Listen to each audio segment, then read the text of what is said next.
नमस्कार दोस्तों, आपका स्वागत है आज के मुख्य समाचारों में। दोस्तों, आज देश भर से कई बड़ी न्यूज़ निकल कर आ रही है। सभी बड़ी खबरों के बारे में एक एक करके विस्तार से आपको बताएंगे।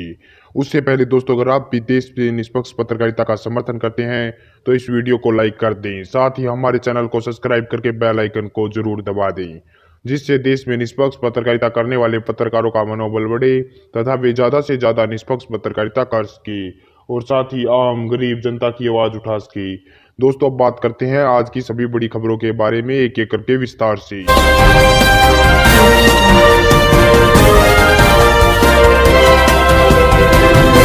अशोक गहलोत का बड़ा बयान, कामयाब नहीं होने देंगे कोई भी साजिश। जी हां, राजस्थान की 3 सीटों पर चुनाव से पहले राज्यसभा में राजस्थान में चुनावी सरगर्मी तेज हो गई।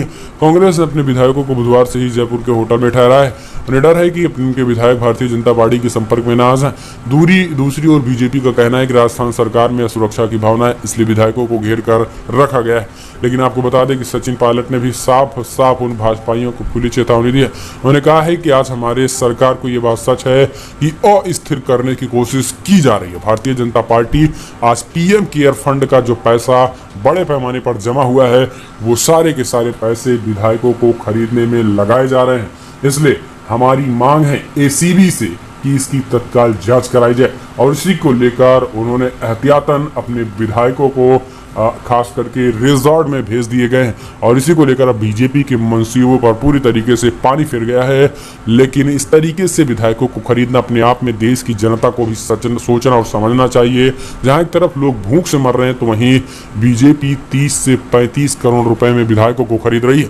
हम चलते हैं अगली बड़ी खबर लेते हैं। सुप्रीम कोर्ट का नीट ऑल इंडिया कोटा में ओबीसी आरक्षण की याचिका पर सुनवाई से इनकार, तो कई संगठन ने भी इसके खिलाफ खोला मोर्चा। जी हाँ, सुप्रीम कोर्ट ने 2020 और 21 सत्र में मेडिकल के स्नातक, पीजी और डेंटल पाठ्यक्रमों के लिए अखिल भारतीय कोटे में तमिलनाडु द्वारा छोड़ी गई सभी सीटों में राज्य के कानून के तहत अन्य पिछड़े वर्गों के लिए 50% सीटें आरक्षित नहीं करने के केंद्र के निर्णय के खिलाफ राजनीतिक दलों की याचिकाओं पर विचार करने से बृहस्पतिवार को इनकार कर दिया गया। न्यायमूर्ति एल नागेश्वर राव, न्यायमूर्ति कृष्ण मुरारी और न्यायमूर्ति एस रविंद्र भट्ट की पीठ ने अन्ना द्रमुक, वाईको, अम्बुवाड़ी, रामदास मार्क्सवादी पार्टी, तमिलनाडु कांग्रेस कमेटी और कम्युनिस्ट पार्टी के वकीलों ने कहा है कि वो राहत के लिए मद्रास हाईकोर्ट जाएं। इस तरीके से ये बड़ी खबर निकल गया है। हालांकि जिसके बाद चंद्रशेखर रावना उन्होंने बड़े पैमाने पर केंद्र सरकार पर हमला बोला है। उन्होंने कहा कि आज बाबा साहब भीमराव अंबेडकर की आत्मा को उन्होंने धक्का दिया है। उस आत्मा को, जो संविधान जिसको आज दुनिया भारत की आत्मा मानी जाती है, संविधान को चोट पहुंचाया है इस तरीके से आरक्षण पर सवाल खड़े करके, जो कि जिसको बताया गया है कि ये कानूनी नहीं, यानी मौलिक अधिकार आरक्षण नहीं, इस तरीके की बातें कही गई हैं। हम चलते हैं अगली बड़ी खबर। कपिल बैसला को मिल सकती है जमानत, तो प्रेग्नेंट सफूरा को क्यों नहीं। जी हाँ, आपको बता दें कि यूएपीए के तहत गिरफ्तार जामिया समन्वय समिति जेसीसी की सदस्य सफूरा जरगर की केंद्र का एक बार फिर से सोशल मीडिया पे छाया हुआ है। सफूरा की गिरफ्तारी पर सोशल मीडिया यूजर्स बचे दिखाई गए। कुछ सफूरा जरगर की रिहाई की मांग कर रहे हैं तो कुछ लोग इसका विरोध। लेकिन आपको बता दें कि बड़े पैमाने पर सफूरा जरगर की रिहाई की मांग हो रही है। लोग कह रहे हैं कि जिसने शाहीन बाग में गोलियां चलाई उसको आज जमानत मिल गई है। और कुछ लोग एक प्रेग्नेंट हथनी की मौत पर इस तरीके से आंसू बहा रहे हैं। लेकिन आज एक प्रेग्नेंट महिला जो कि जेल में बंद है, उसको लेकर इंसानियत मर चुकी है और इसी को लेकर ट्विटर पर #रिलीज सफूरा जरगर ट्रेंड कर रहा है। और अगर आप भी मानते हैं कि सफूरा जरगर को जल्द से जल्द रिहाई करना चाहिए सरकार को, तो कमेंट के माध्यम से अपनी राय देना ना भूलें। हम चलते हैं अगली बड़ी खबर लेते हैं। आपको बता दें, बिग ब्रेकिंग न्यूज निकल के आ रही है जहां पर जमातियों पर विवादित टिप्पणी भारी पड़ी। जी हां, कानपुर मेडिकल कॉलेज की प्रिंसिपल आरती लालचंदानी का तबादला।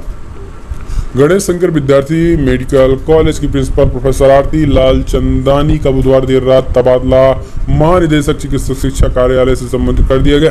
डॉक्टर आरबी कमल के जीएसबीएम मेडिकल कॉलेज का कार्यवाहक प्राचार्य बनाया गया है। दरअसल कुछ दिन पहले एक वीडियो वायरल हुआ था जिसमें उन्होंने तबलीगी जमात को लेकर विवादित टिप्पणी की थी। वीडियो वायरल होने के बाद मेडिकल कॉलेज से लेकर प्रशासन और यूपी शासन के अधिकारियों में हड़कंप मच गया। आपको बता दें कि वीडियो वायरल होने के बाद प्रिंसिपल के खिलाफ मुस्लिम संगठनों ने मोर्चा खोल दिया। वहीं अधिवक्ता नासिर खान द्वारा डीआईजी को पत्र लिखकर सवाल किया गया था, तो जिसके बाद अब उनको तत्काल इन पे गाज गिरी और उनका तबादला किया गया। हम चलते हैं अगली बड़ी खबर लेते हैं। बिहार सवालों के घेरे में सिपाही भर्ती, लिखित परीक्षा के परिणाम में धांधली का बड़ा आरोप। जी हाँ, इस वक्त की बड़ी खबर आपको बता दें कि यूपी में जहां एक तरफ 69,000 शिक्षकों की भर्ती में बड़े पैमाने पर घोटाले सामने आए हैं, तो यह बीजेपी शासित राज्य बिहार में भी पुलिस प्रशासन की शिक्षक भर्ती लिखित परीक्षा में भी घोटाले सामने आए हैं।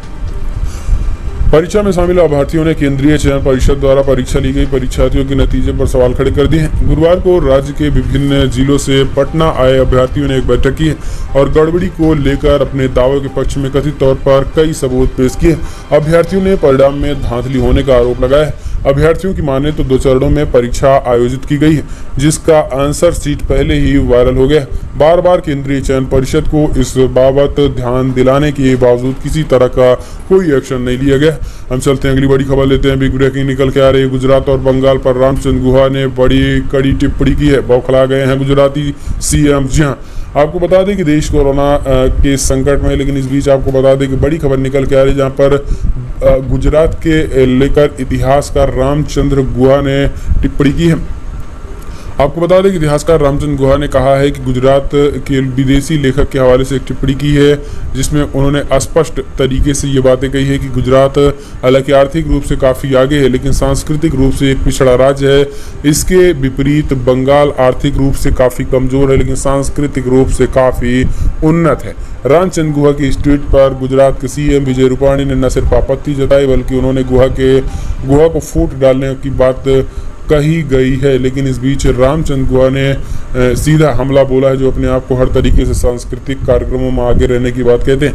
हम चलते हैं अगली बड़ी खबर। दिल्ली शाही इमाम का ऐलान, 30 जून तक बंद रहेंगी जामा मस्जिद। जी हाँ, आपको बता दें कि राजधानी दिल्ली में ऐतिहासिक जामा मस्जिद के शाही इमाम सैयद अहमद शाह बुखारी ने गुरुवार को कहा है कि कोविड-19 के मामलों में वृद्धि के चलते दिल्ली शहर में उत्पन्न गंभीर स्थिति के मद्देनजर जामा मस्जिद तत्काल प्रभाव से 30 जून तक के लिए श्रद्धालुओं के लिए बंद रहेंगी। ऐतिहासिक जामा मस्जिदों को बंद रहने के लिए ऐलान को लेकर बुखारी ने कहा कि उनके निर्णय लोगों और इस्लामिक विद्वानों से सलाह और मशवरा के बाद किया गया है। इसी के साथ उन्होंने स्पष्ट तरीके से मस्जिदों में सैनिटाइजर ना यूज़ करने की बात कही है। उन्होंने कहा कि अगर आप मस्जिदों में जाते हैं तो बेशक साबुन से आप हाथ धुल सकते हैं, लेकिन सैनिटाइजर में अल्कोहल होने की वजह से इसका प्रयोग ना करें।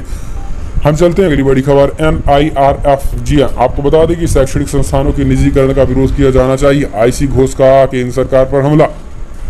केंद्र सरकार ने साल 2020 के लिए भारतीय शिक्षण संस्थानों के national institutional ranking framework ranking जारी कर दी है। रैंकिंग जारी किए जाने के बाद जेएनयू छात्र संघ के अध्यक्ष आईसी घोष ने कहा है कि शैक्षणिक संस्थानों के निजीकरण का विरोध किया जाना चाहिए।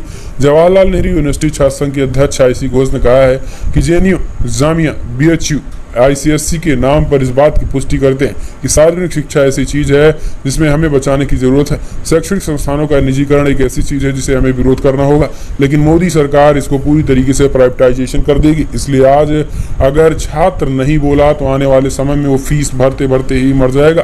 फिलहाल चलते हैं अगली बड़ी खबर लेते हैं। बिग ब्रेकिंग अपडेट निकल के आ रही है, जहाँ पर आपको बता दें कि भारत के फायदे की बात आई तो दोस्त रूस ने अब दे दिया चीन का साथ। जी हाँ, एक तरफ भक्तों को खूब अच्छी गोले दिए जा रहे हैं कि मोदी सरकार कूटनीतिक तरीके से दुनिया में भारत का नाम डंका बजा रही है, लेकिन सच्चाई ये है कि आज रूस, जो भारत का परंपरागत देश था, पूर्व में पक्का देश रह चुका है, चीन से भी भिड़ने को तैयार था, लेकिन आज अमेरिका